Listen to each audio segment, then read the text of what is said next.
I arrived in Busan just past dusk. The sky hung low and bruised, the air salty and damp like a wet rag wrapped around the city's throat. I hadn't meant to stay in this part of town, but the hostels closer to Haeundae Beach were either full or far beyond my budget. Then I saw it, a last-minute listing on a local forum. 8,000 won per night, 1 bunk left, cash only. Do not speak to the person on the lower bed. No pictures, no reviews, just an address and a warning. I booked it anyway. The directions took me away from the glow of the main roads into narrow alleys where the rain didn't fall, it dripped, squeezed out of the sky by walls that leaned too close together. After a wrong turn and one mild panic, I spotted the landmark mentioned in the instructions, a stationery shop with faded signage and a red paper lantern still flickering outside. To its right was the alley. It didn't look like a place you entered voluntarily.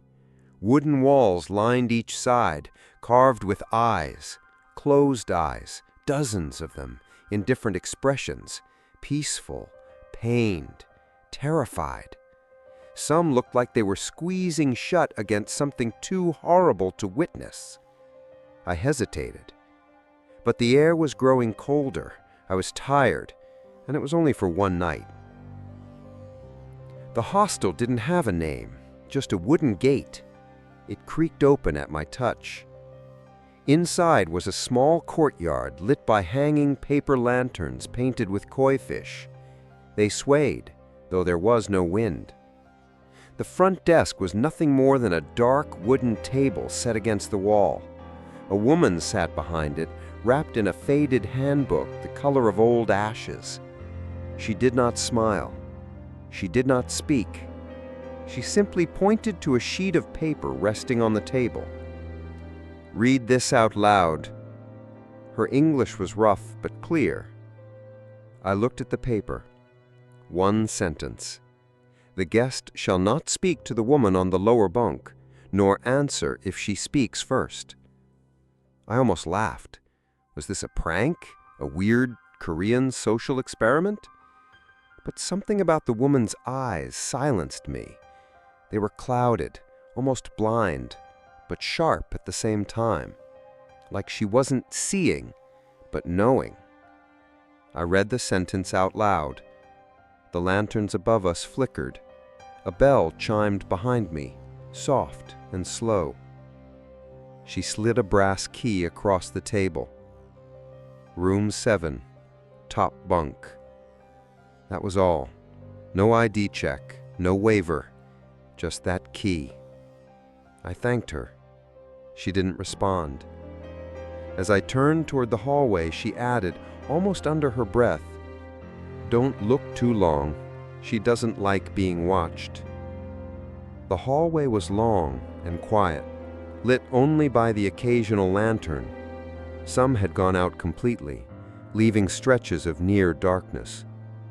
The wooden floor creaked beneath my shoes, and each step seemed to echo longer than it should have. Room 7 was near the end.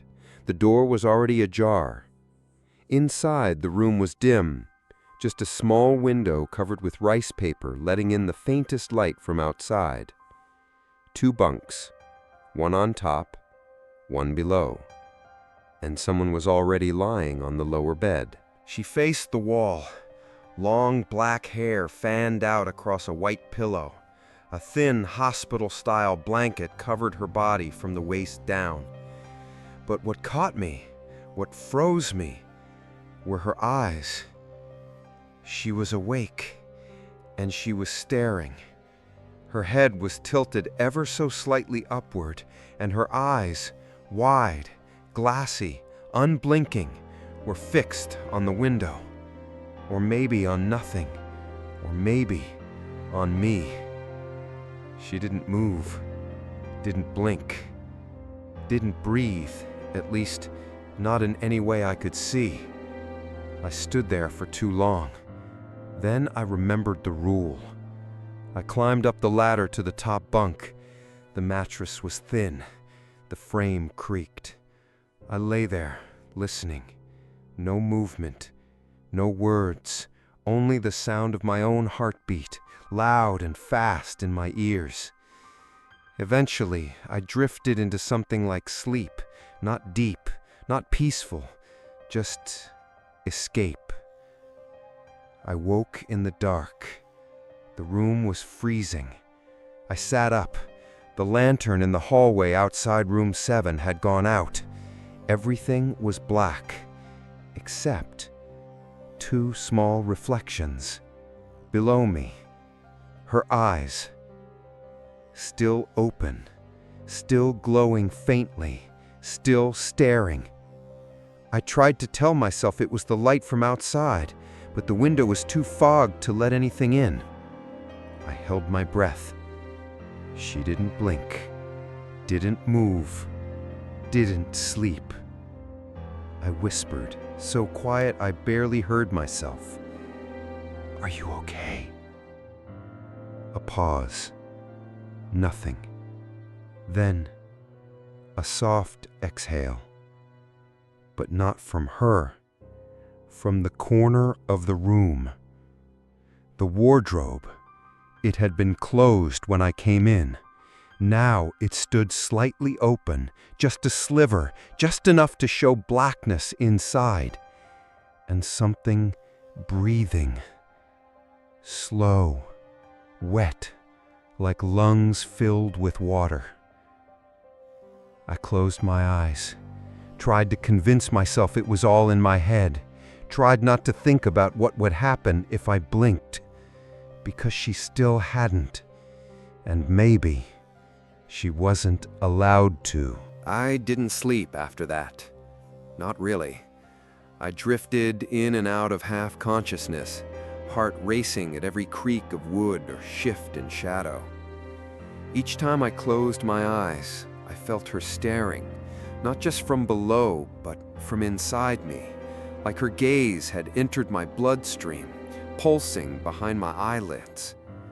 I waited for morning like a prisoner waits for parole. When the gray light of dawn finally seeped in through the paper window, I sat up, bones stiff and cold. The air was thick, musty with something almost sweet, like rotting flowers. I dared a look over the edge. She was still there. Same position, same hospital gown, same eyes, still open, still staring forward. But something was different. Her lips, they had moved, just a little.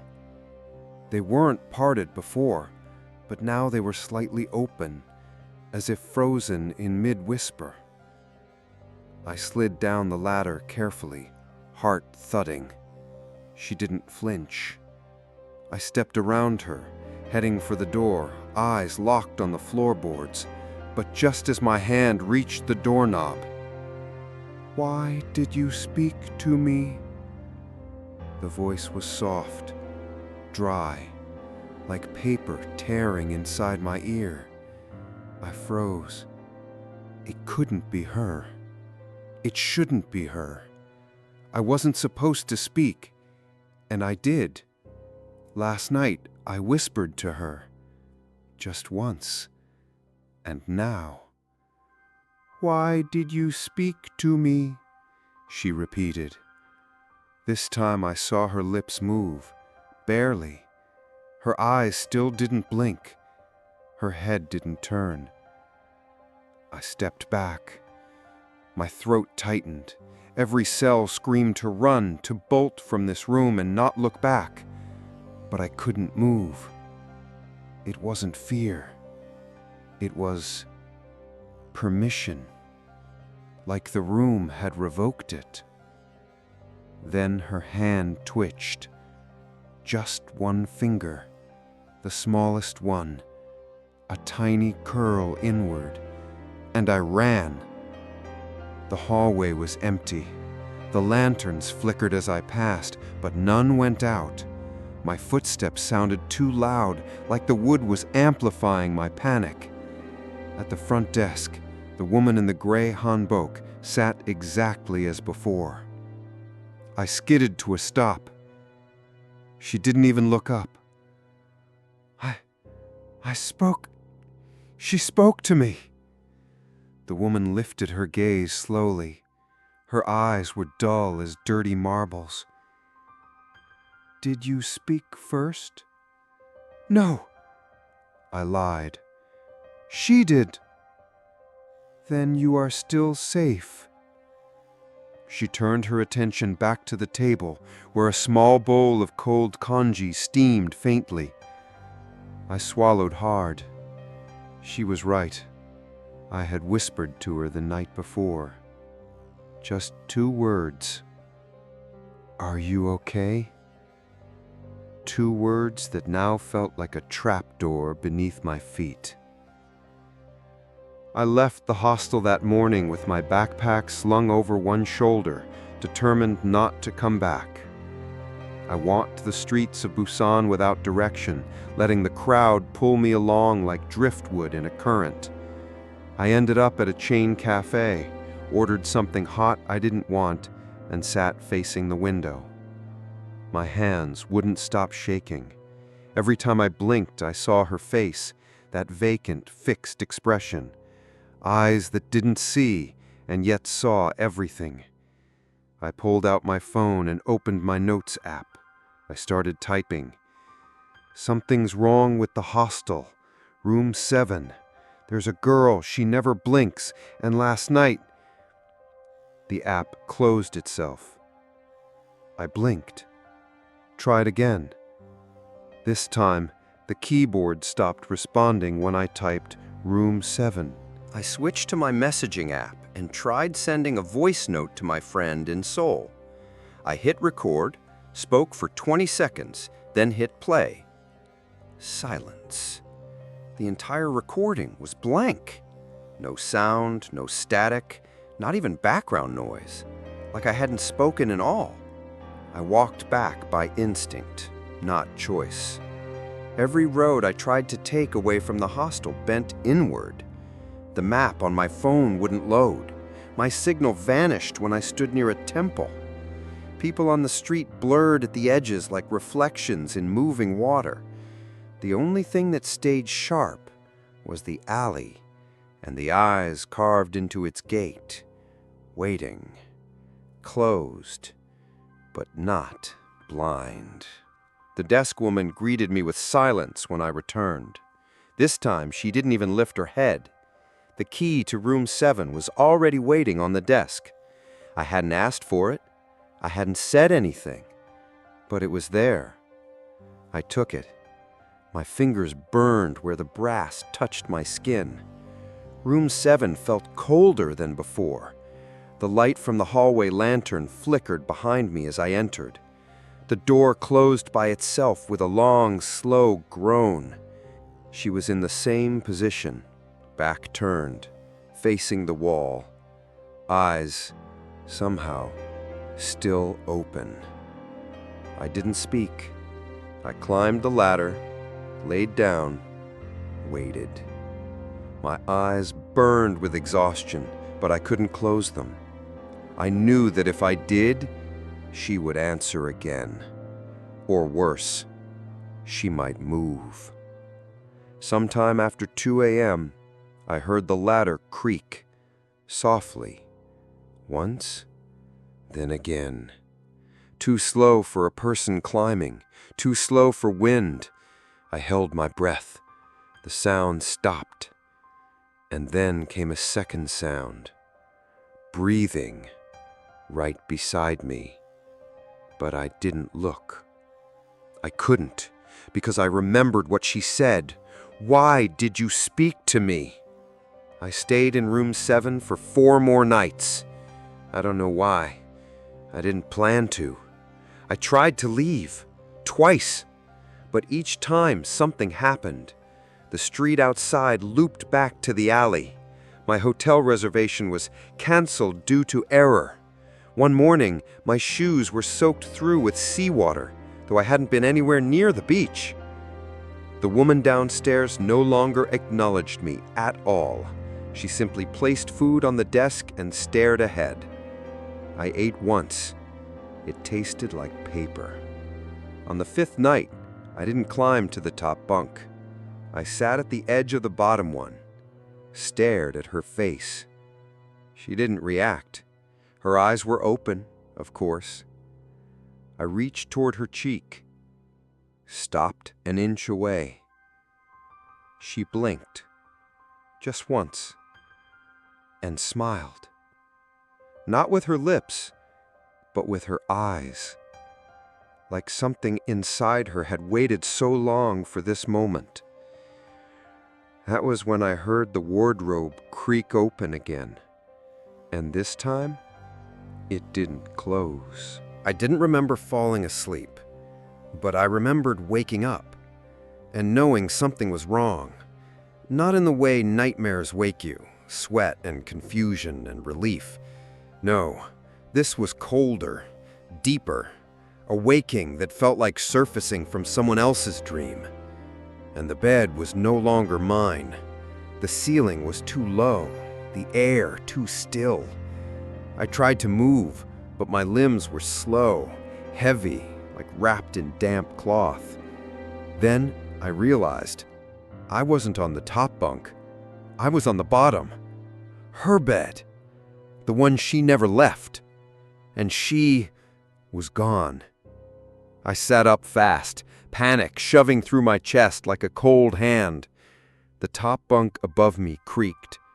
Something shifted up there. Rate, movement. But I hadn't heard the ladder. The room was too dark to see clearly, but I could make out the shape of someone lying up there.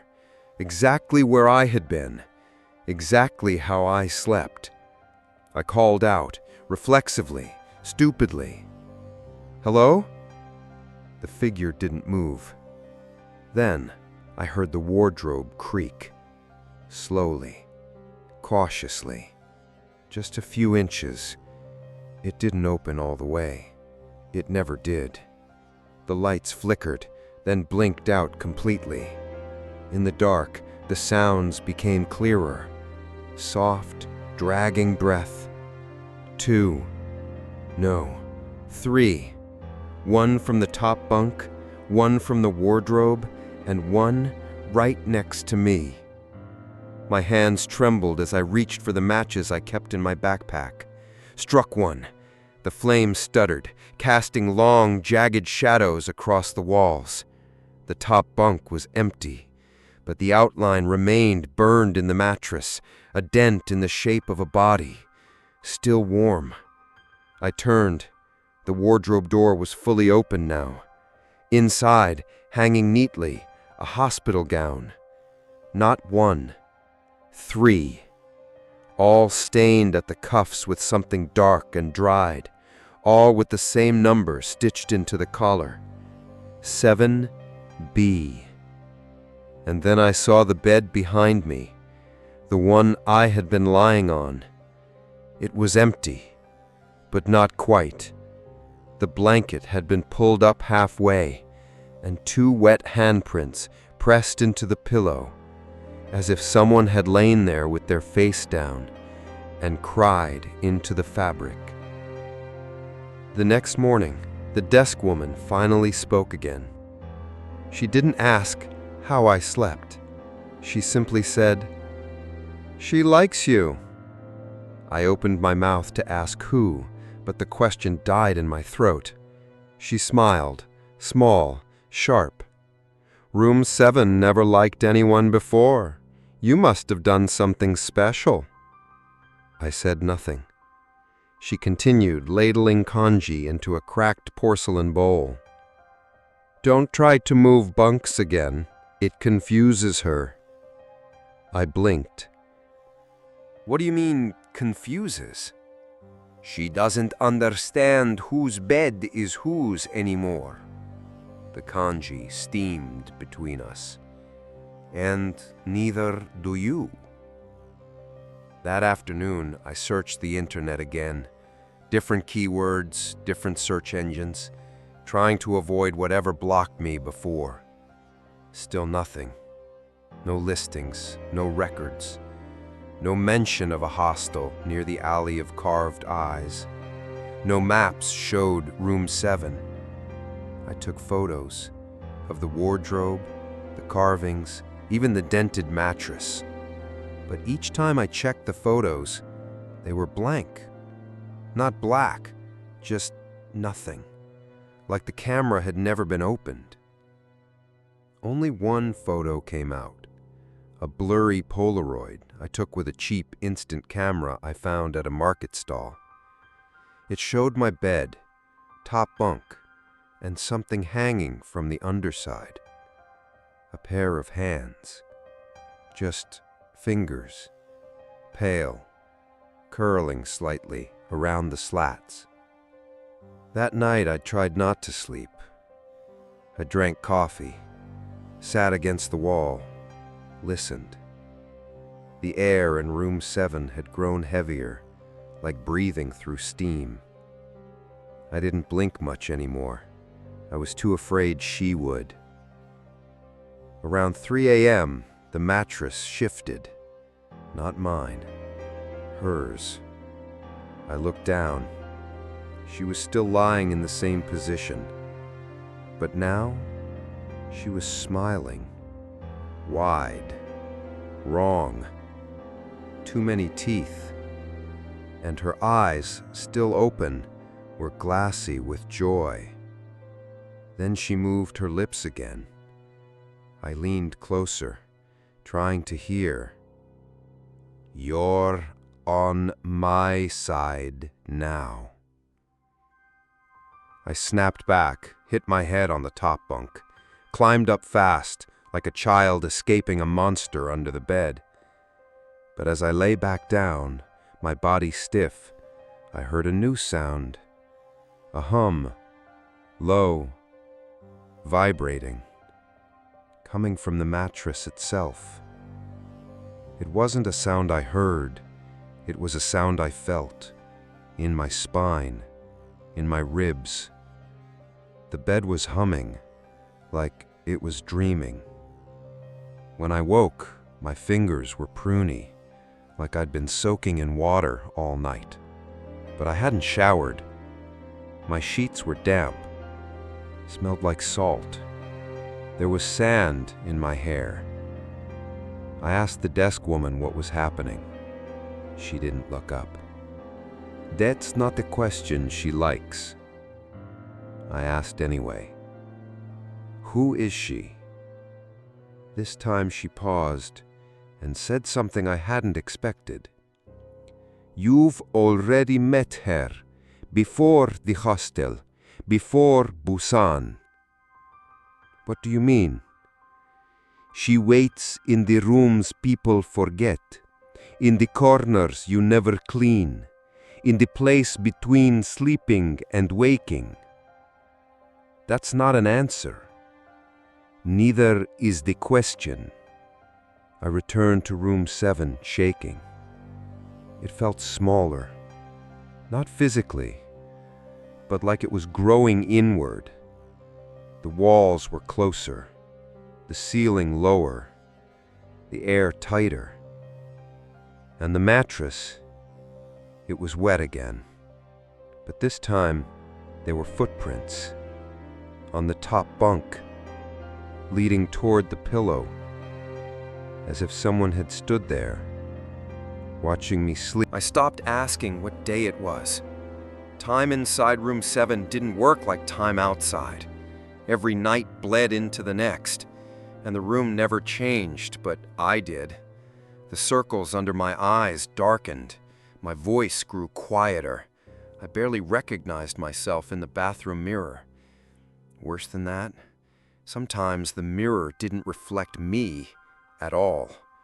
Just the room, empty, except for someone lying on the lower bunk. And it wasn't her, it was me. That morning, if it was morning, I wandered the hallway, pretending to look for the laundry room just to escape the air in my chest. The lanterns flickered as I passed, responding to my thoughts more than my footsteps. I found the door at the far end of the hall, next to a stack of old folding chairs and a paper screen faded by time. It wasn't locked, but it should have been. Inside was a dusty storage space filled with boxes, old linens, bags of cracked rice, and a wooden cabinet tucked behind a torn curtain. The cabinet creaked open when I touched it. Inside were guest books, dozens of them, years old, each one carefully labeled by date in flowing Korean script, and all of them ended on room 7. The names were written in different handwriting, different languages, different ink, but they all shared one thing. None of them had a checkout date. I flipped to the most recent entries. The last name written down was mine. Above that, another foreigner, and above that, someone named Minjun. Same bed, same bunk, same room. The year? 2019. He never checked out. No stamp, no sign out. Just a name and a smear of something dark across the page, like a fingerprint dragged too long. I ran my fingers over the page, felt something taped behind it. Carefully, I peeled it loose. It was a folded sheet of lined notebook paper, and inside, a message in English. If you found this, it's already too late. I stayed here 6 nights, same bed, same rule. I thought she was just a ghost, but ghosts don't leave bruises. I tried to leave, walked for hours. Every road curved back. Every person I asked forgot me 5 minutes later. I left a recording on my phone. It erased itself. On the last night, she blinked, and when I woke up, I was in her bed, and I couldn't move.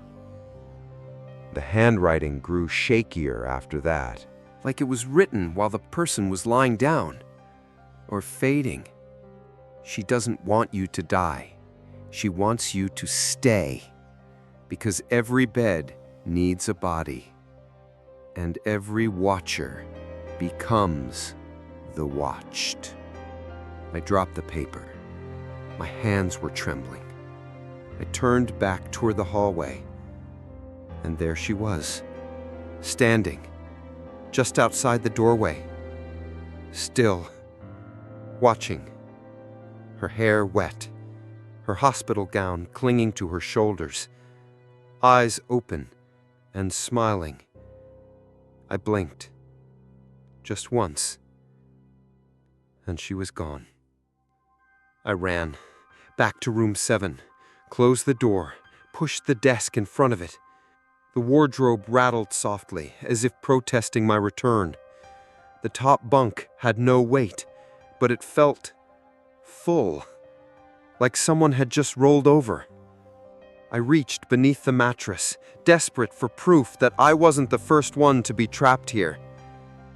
And I found something. Thin. Fabric. A shirt. Not mine. I unfolded it. On the inside collar, Min Jun, written in permanent marker. Still damp with something cold. That night, I placed the shirt on the lower bunk, sat across the room, and then watched. The moment I looked away, it was gone. I turned on my phone again. No signal. Opened the camera. Took a photo of the empty lower bed. The image showed 2 people. Me and her. But her face was wrong. Too many teeth.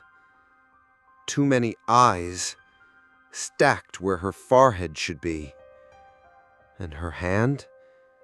It was resting on my shoulder. I shut the phone, curled into a ball on the top bunk, whispered to the ceiling, "You can't have me. You already took him." No reply. But the wardrobe opened again, wider this time. Not just hospital gowns. Shoes, phones, passports, dozens. All with names scratched out. Except one. Mine. Already filed away. It always happened at 3:33 a.m. Not 3:30, not 3:34, 3:33. The wardrobe creaked open at that exact time, every night. I tested it, set alarms, timed the moment, and it was always the same. The first few nights, it was subtle, just a soft shift of wood, a sigh from the hinges. Nothing inside moved, but something changed in the air, like the room had taken a breath, like it was waiting. By the third night, I stopped sleeping altogether. I sat up in bed, phone in hand, watching the digital clock glow red on the screen. 3:32. 3:32:47. 3:32:58. 3:33. Click. The wardrobe opened. This time, it didn't stop at a crack. It opened halfway, and I saw feet, bare, pale, standing on the floor behind the hanging gowns. I blinked, and the feet were gone. The door stayed open, but there was nothing inside now. At least, nothing I could see. I checked the time again. 3:34. Nothing happened after that. No more sounds, no more movement. Just the usual. Her eyes still open, her body still still, her breath so slow I had to hold mine to hear it. I began calling the wardrobe the mouth in my head, because it didn't open like a door. It opened like something was ready to speak, but hadn't found the words yet. The next night I prepared, taped my phone to the wall across from the wardrobe, set it to record, sat awake in the dark. This time, I didn't look at the clock. I waited for the sound. It came, right on time. 3:33. Click. Creak. Silence. No footsteps, no breathing. Just the sound of static. But not from the phone, from inside the wardrobe, like an old television tuned to an empty channel. And then, the faintest whisper, "Come down." I didn't move, didn't speak, didn't breathe. When the sun rose, I checked the video. It showed nothing for the first few hours. Then, at 3:33, the wardrobe opened, and a shape stepped out. It wasn't clear, not fully human. It had too many joints in the legs, too many elbows. Its face was blurred, but not from motion. It was like the camera refused to focus on it. The shape stood between the beds, stared up at me, then turned, crawled up the ladder. But I had been awake. I would have felt that, right? The video ended at 3:36. I watched it again, and this time, I saw something I'd missed. At 3:35:12, I was no longer in the top bunk. Someone else was, and I was watching from below. I dropped the phone. It cracked. Didn't matter. The screen stayed black, no matter how many times I tried to turn it back on. That evening, I went downstairs. The front desk was empty. No sign of the woman. Her chair sat pushed back, a bowl of congee untouched. Steam still rose from it, though I hadn't seen her in over 24 hours. I wandered the atrium, looked at the eyes carved into the walls. Each one seemed different now. Not closed, not open. Just watching, waiting. And above them, tiny red strings pinned between corners of the ceiling, just like the one tied around her wrist. Back in room 7, I placed my cracked phone on the desk, let it sit like an offering, sat back on the bunk and closed my eyes for the first time in days, just for a second, only a second, and in that second I heard footsteps. Not one set, 2. I opened my eyes. The wardrobe stood wide open, and someone was lying in the top bunk. I was still sitting on the lower, but I hadn't moved. So who was up there? I climbed the ladder, slowly, one step at a time, and saw myself, sleeping, mouth slightly open, face calm, just like I used to sleep before all this. Then I saw her, standing next to the bed, looking at him, not me, not anymore. That was when I understood. There were now 3 of us. Me, the version of me that still believed sleep was safe, and her, watching both, waiting for one of us to blink. I climbed back down, laid on the floor, tried not to move, not to think, not to wonder which one of us was more real. When 3:33 came again, I didn't look, but I heard the door, heard the breath, felt the bed shift, and something whisper, "Only the one who doesn't blink survives." It starts as a stare, a quiet test between 2 bodies. Who will look away first? But in room 7, it's not a game, it's a ritual. And the price of losing is not humiliation, it's disappearance. I didn't sleep for 3 nights, not properly. I drank coffee until my hands trembled, kept my eyes open until the veins burned. I taped notes to the wall. Do not blink. She's waiting. The one who sleeps leaves. But something worse started to happen. Even when my eyes were open, I could feel them closing from the inside, like my brain had grown eyelids of its own. And she knew. She knew exactly how long I could last. That evening when I entered room 7, the lights were already dim. She lay on the lower bunk, same position. But her eyes, they had moved. Not blinking, but shifting. Now they were looking straight up at me. I didn't say a word. I sat cross-legged on the floor, facing her, and waited. Her chest rose, slow, fell, slower, a blinkless rhythm that thudded in my own heart. My eyes stung, tears welled up at the edges, but I didn't wipe them. She didn't move, her pupils didn't shift, but I felt the pressure, felt her gaze inside mine like invisible fingers peeling my vision apart.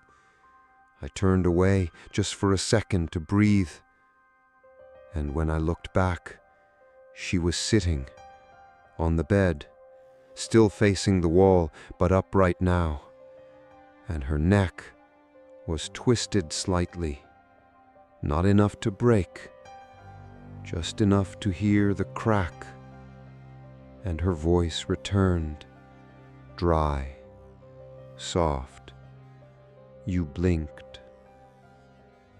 I ran, out the door, down the hallway. Didn't stop until I reached the atrium, but the desk woman was gone again.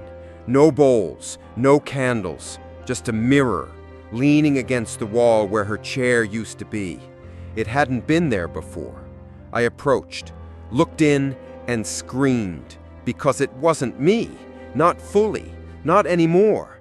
My reflection had eyes, but they weren't mine, too wide, too still, like someone had borrowed them and forgot to give them back. And on my forehead, a red string, tied in a tight knot. When I returned to the room, she was gone. Not under the blanket, not in the corner, not even in the wardrobe. just silence. I collapsed onto the top bunk, eyes dry, body failing. I knew I had minutes, maybe less. I whispered into the air, "If I lose, what happens to me?" The room didn't answer, but something touched my wrist. I looked. A hand, emerging from the mattress itself. Pale fingers. Familiar. My own. And then she returned. From the ceiling. She descended like water spilling from a broken pipe, limbs limp, neck tilted, eyes open. She lay down on the lower bunk like nothing had changed.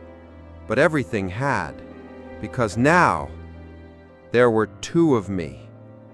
The second me opened his eyes, looked up at the real me, didn't blink, didn't speak, just stared.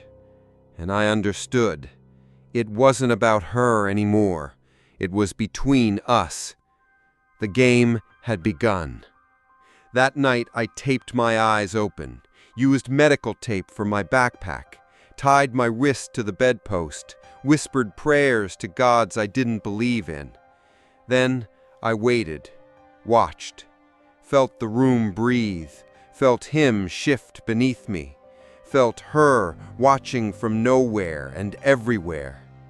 At 3:33 a.m., he sat up, the other me, and he spoke. "You're tired." I didn't answer. "You can sleep. I'll watch." Still nothing. "She doesn't want you anymore. You blinked, you blinked, you blinked." The last sentence echoed, but not from him, from behind me, from inside me. I squeezed my eyes tighter. Too late. The tape tore. A single blink. Barely. And he smiled. When I woke, I was on the bottom bunk, face turned to the wall, eyes wide, unable to close. I couldn't close my eyes, not physically. I tried, pressed my palms against the lids. They stung but wouldn't shut. It was like the muscles no longer responded to me, like they belonged to someone else now, or worse, like they were watching for someone else. In the mirror, I looked awake, but I didn't feel awake.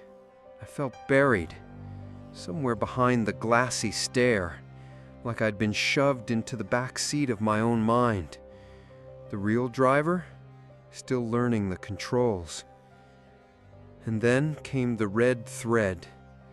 It appeared overnight, wrapped tight around both my wrists, and just faintly around each eye socket. I hadn't tied it. There were no knots I could undo, no ends to pull, just loops, ritualistic, silent, like a spell whispered by hands I never saw. Downstairs, the front desk was gone. The lobby rearranged itself. Now there were mirrors instead of lanterns.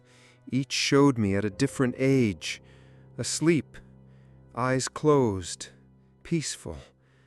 But when I looked closely, the other me was bleeding from the eyelids, and the red thread glowed like veins.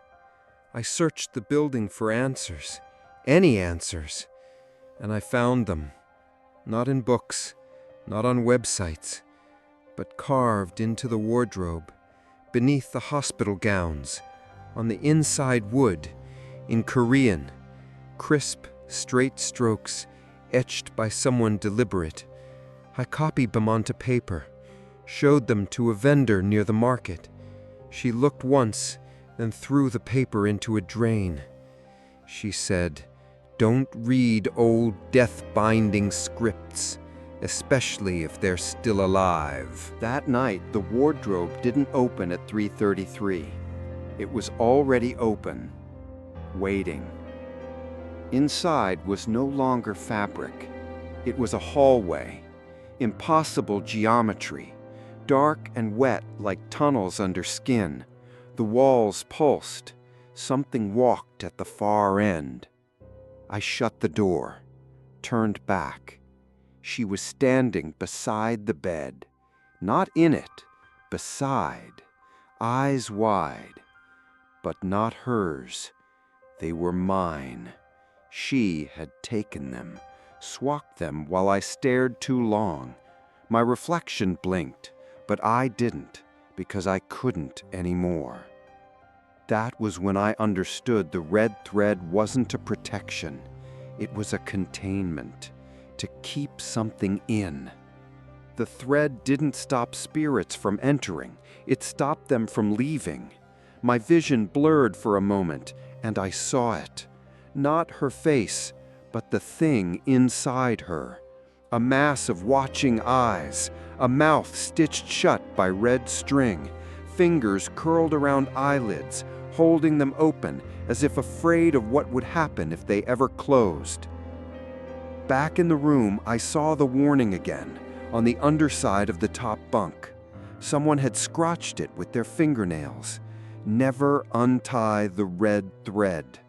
Right beside it, in smaller writing, if she closes her eyes, she remembers. If she remembers, she screams.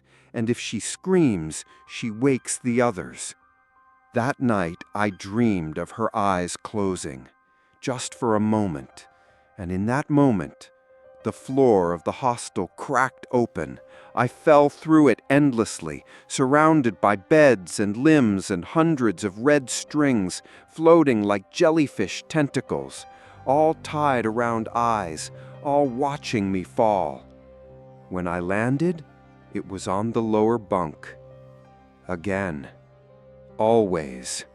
The red thread tightening, like veins closing. I woke up screaming. For the first time, the desk woman returned. She sat beside me, placed a cup of water in my hand, didn't speak, just looked into my eyes, then touched the red thread near my temple and whispered, "You weren't supposed to last this long." "What is it?" I rasped. "What's inside her?" She hesitated. "Not her." "Then who?" She looked up, as if something was above us. "The first one." "First what?" "The first who stayed awake too long." She placed her fingers gently on the thread. Now she sleeps in all of us, and we're the ones who keep her dreaming. The first time I noticed the mirror was lying, it smiled before I did. It was only a second, barely that, but it was enough. I stood frozen in the bathroom, staring at myself, waiting for the reflection to reset. It didn't. It just watched me, like I was the copy. I ran my hand over my face, pressed my fingers to my cheek. The reflection didn't move. Its eyes stayed on mine, too wide, too still. Then, almost too slow to catch, it blinked. Once. I didn't. From that moment, I stopped trusting mirrors. But the room had others. Not just glass, not just reflections. The windows, the polished floorboards, even the silver spoon at breakfast, all began to show me not myself, but something that wore my face wrong. Slight distortions at first, a smirk I never made, a bruise I didn't remember getting, an eye that twitched in rhythm with my heartbeat. Then came the mouths, too many, sometimes smiling from my chin, sometimes behind me, sometimes beneath my eyes.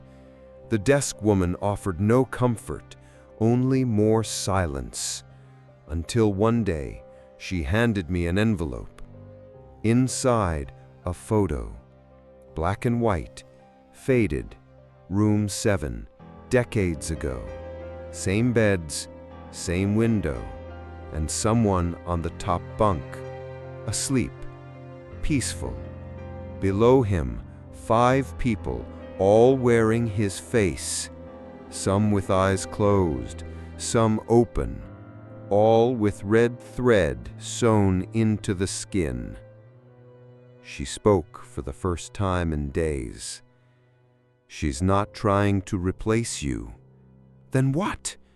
She's trying to decide which version of you to keep. That night, I avoided the mirror, covered it with a towel, but it bled through. The towel shifted as I passed, not from wind, From something behind it, pushing forward.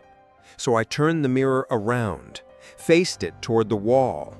But when I looked at the reflection in the window, the mirror was still watching me, still turned the right way, still smiling. The wardrobe door didn't open that night because it didn't need to. I saw it in the mirror anyway, fully ajar, and inside myself standing motionless with black sockets instead of eyes. Behind that version of me, her. Except it wasn't her anymore. It was a shell, a mask worn by something far older than flesh. It used her face the way children use puppets, clumsy but full of intent. I whispered, "What do you want?" The mirror me smiled and mouthed the word, "Out." That was the moment I understood. Room 7 doesn't watch you. It watches who you could become. And when it finds a version it likes, it keeps that one and lets the rest rot. I searched the room again, desperate for anything real, anything untouched. Behind a loose floorboard, I found a Polaroid tucked in dust. It showed me, standing at the foot of the bed, looking down at myself. One of them had red thread around the eyes. The other didn't. Someone had drawn a red circle around the me with the thread. On the back of the photo, "Burn the one with thread, or it becomes all of you." I tried, lit a match, held it to the photo. But the flame curled away, like the paper rejected heat. Instead, the image shifted. The me with the thread turned in the photo, looked directly at me, and smiled. I threw it down. Too late. My reflection had changed again. Now every mirror in the room showed only him, the one with thread, the one I wasn't anymore, the one who never blinked. And when I opened the wardrobe that night, it didn't show clothes. It didn't show tunnels. It showed 13 versions of me, each with subtle differences, all staring back, each whispering something I couldn't hear until all voices overlapped. "We are who you were supposed to be. We never blinked. We never slept. We never left." Then they screamed, and the mirror cracked across the room, even though no one had touched it.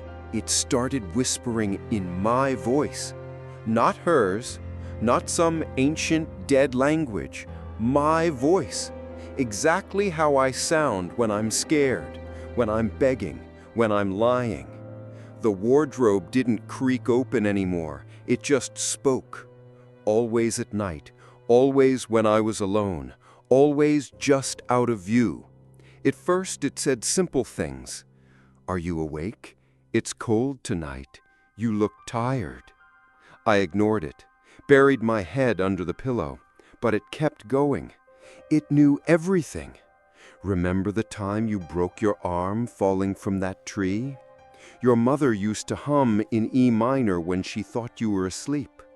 Your ex called you a ghost long before any of this. Things I'd forgotten. Things no one else knew. Things I wasn't sure were ever real until now." One night I asked it, "What are you?" Silence. Then, "I'm what's left when you leave the rest behind." I stopped sleeping completely. I couldn't afford to let it whisper into me, because each night its voice got closer. No longer behind the door, now under the bed, then behind my eyes, then inside my mouth. I opened my lips one morning to yawn and heard, "Don't fight it," spoken from my own throat, but not by me. The mirrors began to fog up without heat. Every surface in room 7 reflected the inside of the wardrobe, even when it was closed. I tried boarding it shut, hammered nails across the doors, tied the handles together with rope. It didn't matter. It still spoke. And now it sang. Low, trembling notes, off-key, like lullabies meant to unsettle. Sometimes in my language, sometimes in hers, sometimes in a voice that didn't sound human at all. The woodcarver woman had vanished completely. Her corner was now just a pile of ash and a string of bells. When I tried to leave the hostel, the outside twisted. The street signs blinked in and out of languages. Return what you stole. I hadn't stolen anything, had I? But then again, I'd taken the top bunk. I'd spoken first. I'd looked back. I'd stayed. The wardrobe's whispers became commands. Come closer. Let me explain. You deserve to know. And worst of all, you were always meant to be here. I screamed into it once, slammed the door shut, taped them over. But when I turned back to the room, the wardrobe had moved. It now stood where the desk used to be, closer, watching. I began hearing it during the day, during showers, in the clink of my spoon against the bowl, in my own cough, and always, always it ended the same way. I'm not taking your life, I'm taking your place. I found another guest book, hidden in the false wall behind the wardrobe, older, pages yellowed, stiff with age. The final entry was brief. He started using my voice. I started using silence. Now we're both here. Only one of us will leave. No signature, no checkout date, but a red thread looped through the binding. That night, I sat in the room facing the wardrobe directly. I spoke first. If you want me, take me. It laughed. My laugh. Not yet. First you must forget who you were. Then I can fill what's left. Why me? Because you blinked, because you listened, because you made her smile. Then the wardrobe cracked, literally, wood splitting down the center. Inside, I saw a mouth, not carved, not imagined, a real one, wet, human, smiling, and whispering in 1,000 overlapping voices, "Come back inside, we miss you." I hadn't seen her face in days. She hadn't moved, hadn't spoken, hadn't blinked. But I knew she was still watching, because I saw less every day. My vision blurred, not the tired kind, not the sleepless, red-veined strain I'd grown used to. This was different, like my eyes no longer belonged only to me, like I was sharing them, like something else was using them when I wasn't looking. The red thread around my temples grew tighter. It pulsed faintly at night, glowed under certain lights. The skin beneath it itched, then stung, then numbed. I stared into the mirror, trying to find myself again. And then I saw her, standing behind me, not in the room, just in the reflection. Close, too close. And when I turned, she wasn't there, but I could still feel her breath against my cheek. That night, I climbed down from the top bunk. She lay as always, face turned toward the wall, eyes open, staring, but not at the wall, at nothing, or so I thought, until I saw them. My eyes set into her face, wide, bloodshot, too human for her, too me. I stumbled back. She turned her head, slowly, mechanical, like a marionette relearning how to move. And then she blinked, once, with my eyes, and whispered, "Thank you." I fell backward, hit the desk. The wardrobe behind me groaned in approval. The mirror cracked again, and my own reflection now showed empty sockets, hollow, wet, gaping, with faint red thread dangling from the corners. I touched my face, felt eyes still there, but the reflection insisted otherwise. I ran to the bathroom, flicked on the light, forced myself to look, and saw her. Not in the mirror, in my pupils, just behind the surface, floating, like she had taken root inside the eye itself, smiling. From that night on, I stopped seeing the world normally. Shapes blurred at the edges. Words reversed themselves. Colors flickered between life and dream. I began seeing others in the hostel, not guests, not staff, just watchers, standing in corners, half faded, all with my eyes. Not just one pair, dozens, all versions of me that must have failed the game, all still watching for something. She began to move more, sat up at dusk, stretched her fingers one by one, tilted her head at sounds, at voices, at me. But she didn't speak again. She didn't need to, because now, every time I blinked, I saw what she saw. Brief flashes, a tunnel lined with beds, each one with someone sleeping, eyes open. A hospital ward where the patients whispered in unison. A ceremony, red strings tied by black-gloved hands across faces. A child crying beneath a bed, while her reflection stood calmly above. Each blink stole a little more from me, gave a little more to her.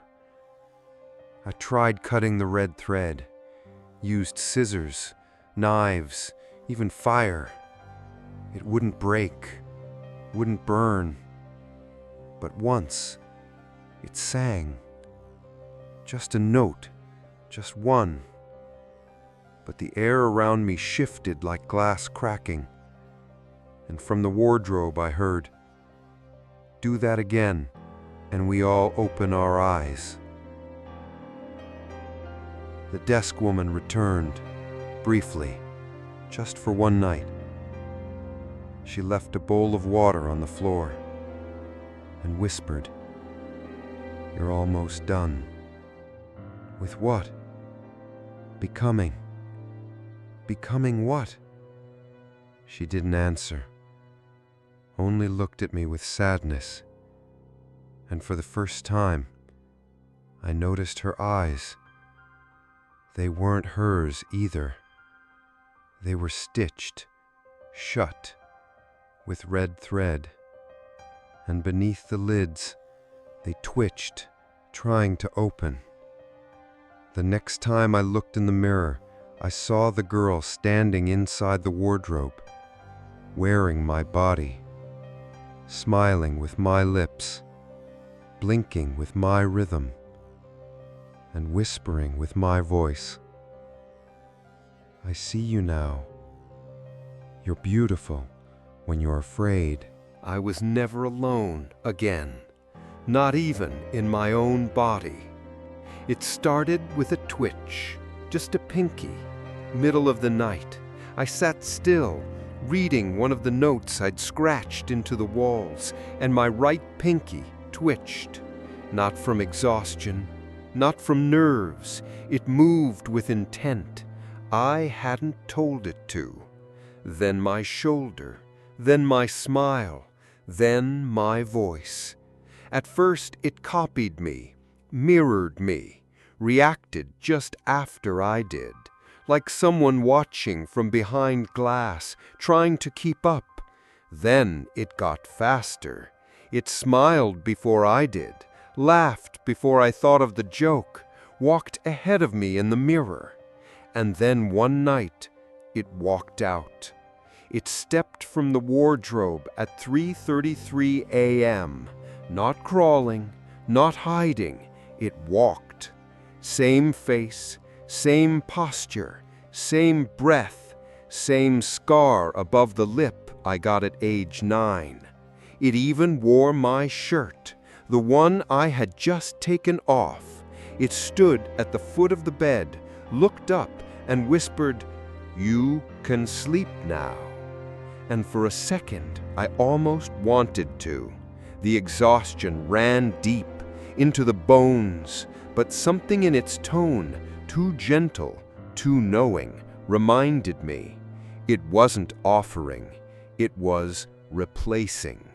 From then on, it never left the room. It didn't speak again, just watched.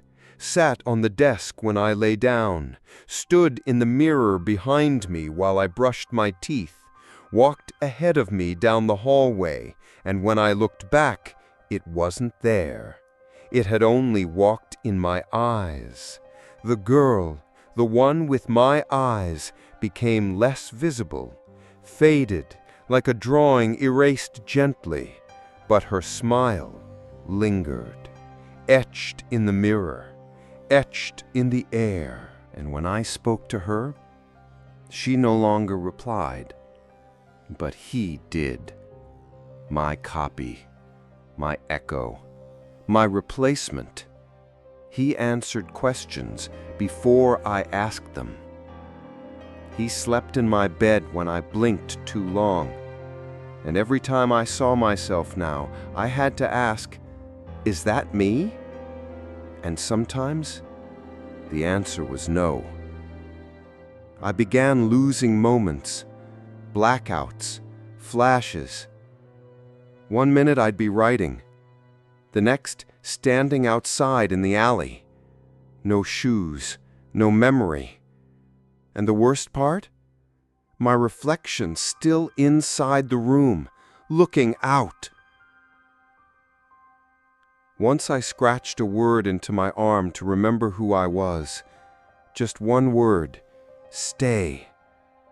But when I woke up, the scratch was gone. And on my other arm, in different handwriting, go back. The desk woman appeared again. She looked older, frail, like time had remembered her all at once.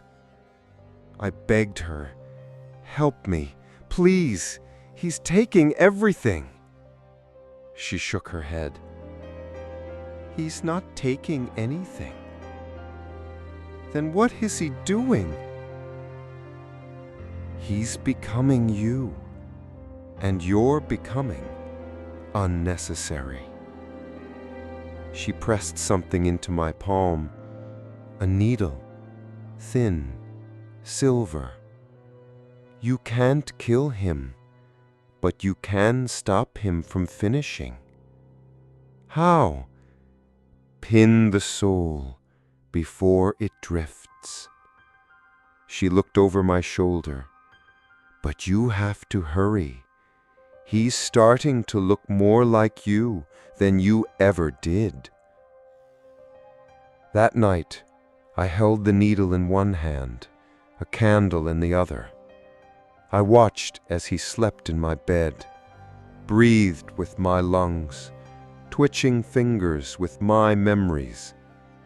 I leaned closer, ready to stab. But then he opened his eyes and spoke.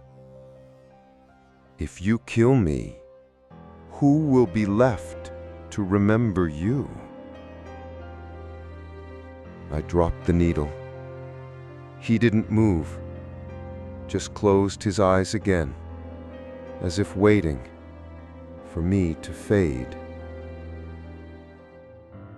In the mirror, I was already fading. The image had grown translucent. Behind it, he stood solid, smiling. And somewhere in the room, in a corner I could no longer see, she laughed. Not like a girl, like a child mimicking a laugh she once heard, a broken sound, cracked open like old porcelain, because she knew. She was never the one taking me. She was just making room. I tried to leave. I really did. Packed my bag with trembling hands. Didn't even look back at the mirror, or the girl, or the thing sleeping in my bed. I opened the door, walked out, made it down the hallway, made it past the atrium, made it to the wooden gate with the closed eyes carved into it. And when I opened that gate, I was back in room 7. I stood frozen, heart pounding, bag still slung over my shoulder. But the moment I turned around, the hallway was gone. The walls were now the same as the room. Same creaky floorboards, same scent of salt and incense. The entire hostel was now room 7. I ran, opened the wardrobe, hoping it might be a way out. Instead, I found a door inside it, and behind that door, room 7. Again, bunk bed, blanket folded, eyes watching from nowhere. The world had become recursive, an infinite loop of one room reshaped in different dimensions. I tried the window, forced it open, climbed out, fell onto the alley outside, rolled across wet stone, stood coughing. I laughed, thinking maybe, just maybe, I was free. But then I saw it. A door at the end of the alley, a wooden sign above it, room 7. The city no longer responded to me. Every road I walked curved inward. People passed me without noticing. When I screamed, they blinked slowly, politely, then walked on. Their eyes? Empty. Or maybe just mirrors. When I asked a stranger my name, they said, "That person left years ago." At a police station, I handed over my ID. The officer looked confused. This is blank. "No, that's me. Look, that's my face." He tilted the card, held it up to the light. "Sir, this card doesn't have anything printed. Not even a name." I snatched it back, stared at it, and he was right. There was nothing there. Just white plastic, smooth, untouched. I checked my phone. Photos? Gone. Contacts? Gone. Calendar? One event. 3:33 a.m. Repeat. I tried calling my own number. A voice answered. Mine, but older, more tired. "I knew you'd try." "What are you?" "What you would have become if you never looked back." Then the call ended, and my phone melted into salt in my hand. I tried writing my name on a bathroom wall in a gas station. It smeared into black thread. Every attempt to speak it aloud ended in silence, like the world itself was erasing me as I spoke. I returned to the hostel out of exhaustion, or maybe obedience. I don't know anymore. I just knew there was nowhere else. I walked through the gate. The eyes carved into the wood were now open, staring, alive, watching me return, welcoming me home. Inside, the desk was back, The woman too, but her face had changed. She looked like me, almost, just enough to feel wrong. She handed me a piece of paper. One sentence: "Do not speak to the person on the lower bunk." I turned it over. My name was at the top, scratched out, replaced with one word: host. I tried to protest, but my voice came out as her voice, not the desk woman, the girl. I clutched my throat. It still moved like mine, but the sound no longer belonged to me. Nothing did. Not my name, not my voice, not my eyes, not even the thoughts I thought I owned.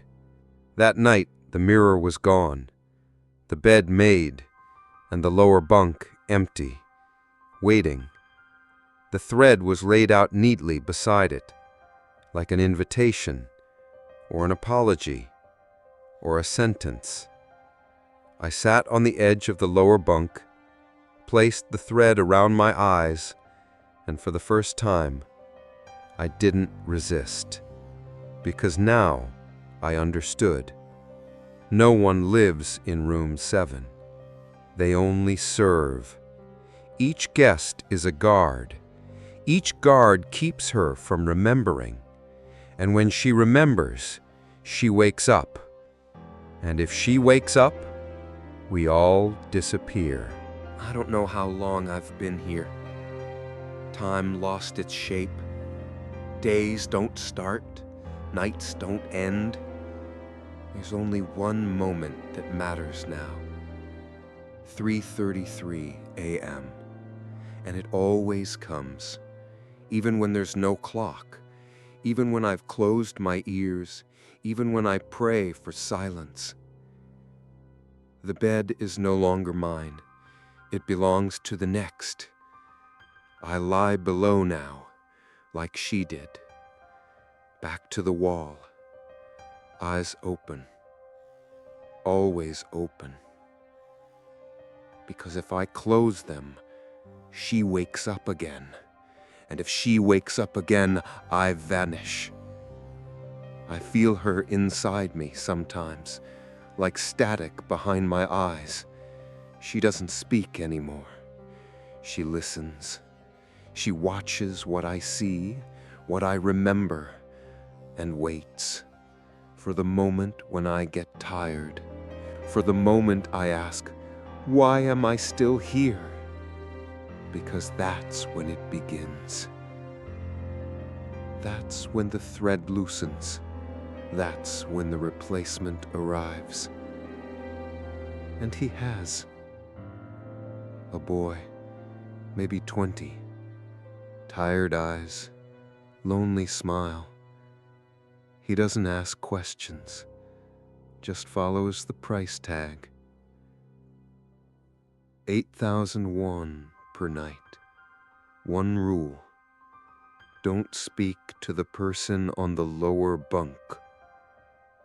That's all he gets. That's all any of us got. He climbs into the top bunk, the same way I once did. He watches me, thinks I'm asleep, thinks I'm sick, thinks maybe I don't exist at all. But he's wrong. I'm watching him. I always have been. I always will. The thread around my eyes pulses tighter, tells me to hold on just a little longer, until she blinks, until the body is ready, until the memory is full, until the soul is thin enough to be poured. And tonight, it happens. She walks, not me, her, the original. Or maybe not. Maybe there never was an original. Maybe she's just the first one who lost, the first to blink, and someone had to hold her place. She steps out from the mirror. She's wearing his body, the boy's. but it still moves like her. Too light, too slow, like time doesn't touch her the same way. She kneels beside me, presses a hand to my cheek, and for the first time since I arrived, she blinks. Just once. A full, complete blink. And everything shifts. The light in the room folds in half. The lanterns sigh. The mirror hums. And the wardrobe door slides open, not with a creak, but with a breath. Inside is a chair. Just one. Facing a wall carved with hundreds of eyes, all closed, waiting. She smiles at me, gently, lovingly, and whispers, "Thank you." I want to cry. I want to scream. I want to ask her what this was all for, but I can't, because my mouth is no longer mine. It's hers. She walks into the wardrobe, takes her seat, closes her eyes, and all the eyes on the wall open. Behind me, the boy stirs, rubs his face, climbs down the ladder, sees me, freezes, and whispers, "Are you okay?" I turn to him slowly. My lips crack open. My eyes stare wide. And the voice that answers isn't mine. It's hers. And I say, "Why did you speak to me?"